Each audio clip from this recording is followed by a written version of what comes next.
The old house creaked and groaned as the wind howled outside, the dim light of the fading sun casting long shadows across the walls.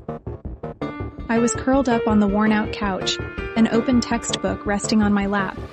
At 20, I had grown used to being independent. My parents had always emphasized how important it was to be self-sufficient. But today, as I sat alone in our sprawling old home, a strange chill began creeping over my skin. The walls, which had once been a cheerful yellow, still held memories of warmth and laughter. But now they seemed cold, indifferent, and distant. I felt the difference in the silence that blanketed the house like a thick, heavy fog. The shadows that stretched across the room appeared unnatural, distorting reality in ways that made me uneasy.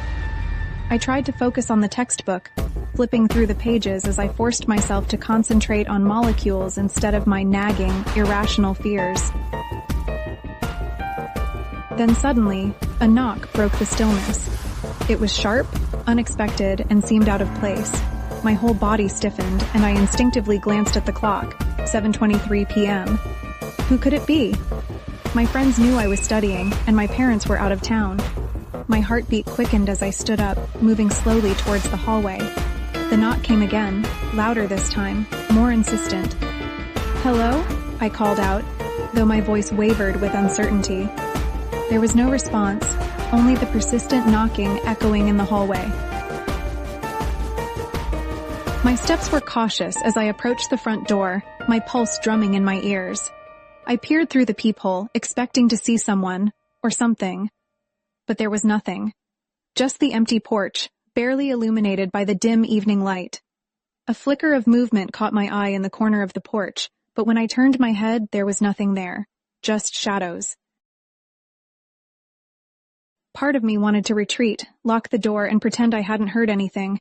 Yet there was an undeniable pull, a compulsion to figure out what was happening.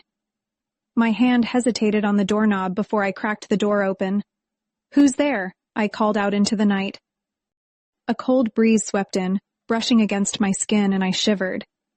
The air felt heavier somehow, and the world outside seemed to blur, as though it had been smeared by the night. I took a tentative step out onto the porch, my eyes scanning the darkened path in front of me. No one. Nothing seemed out of place, but the unease gnawing at me was relentless. I quickly shut the door, locking it behind me, and tried to shake off the creeping fear.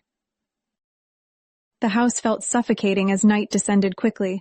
The once familiar surroundings took on a sinister quality, and I found myself clutching my phone, seeking comfort in its bright screen as I returned to the couch. Studying was out of the question now, so I flipped through my phone, settling on one of my favorite horror series, hoping that the familiar storyline would distract me. Minutes passed, and the howling wind outside seemed to grow louder, wailing like a mournful spirit. I pressed on, but halfway through the episode, a sudden jolt of fear gripped me as a sinister figure appeared on the screen. The feeling of being watched surged through me, stronger than ever. My heart raced, and without thinking, I turned off the screen, plunging the room into darkness. For a moment, the sensation of being watched tightened its hold around my throat. A soft sound, barely audible, crept from behind me, something scraping against the wooden floor. I held my breath and turned slowly, my mind racing. The living room was as I had left it, but an eerie sense of unreality washed over me in waves. A shadow shifted along the wall, its form elongating in the dim light, and with it came a dread so palpable it twisted my gut. "Stop it," I whispered to myself, willing the thoughts away. "You're imagining things." But the feeling wouldn't leave. There was something there, something lurking just beyond the edge of reason. Little did I know I was being watched, stalked, and preyed upon. Earlier, when I entered the house, somehow a faceless figure has entered in behind me. This whole time, I was worried about something from outside that may get in to harm me. Little did I know my killer was waiting in the shadows of my home. I had calmed down and was in the kitchen preparing a meal. Studying was beginning to take it out of me, and I wanted to brew some coffee and eat a bagel with cream cheese, one of my favorite study rituals. The coffee had brewed and the toaster popped up my bagel. I prepared my coffee just the way I like it and spread the cream cheese on the bagel, then walked over to my dining room table. I paid little attention as I sat down to feast with my back to one of the darkest rooms of the house. I had just finished eating and was taking a final drink of my coffee when I sensed a presence behind me. A chill that had nothing to do with the temperature of the room shot up and down my spine. In disbelief, I felt the hands slip around my neck from the back. A sinister voice whispered in my ear. "Time's up," he said. I was paralyzed with fear and could not move or even fight back as the hands started to strangle me. It was getting harder and harder to breathe. I started to get dizzy with the blockage on my airway. My life flashed through my eyes as I started losing my life. My will to hold on slowly left my body. And then darkness. I have no idea how long before I regained consciousness. I woke up angry, realizing I was dead and that I am a ghost.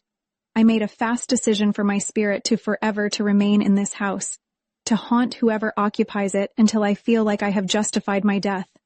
Take note, any who watch this, you never know who lurks in the shadows of your home, who might have snuck in to strangle you from behind.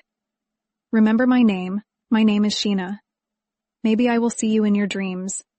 Or maybe, just maybe, I will stalk you from the shadows.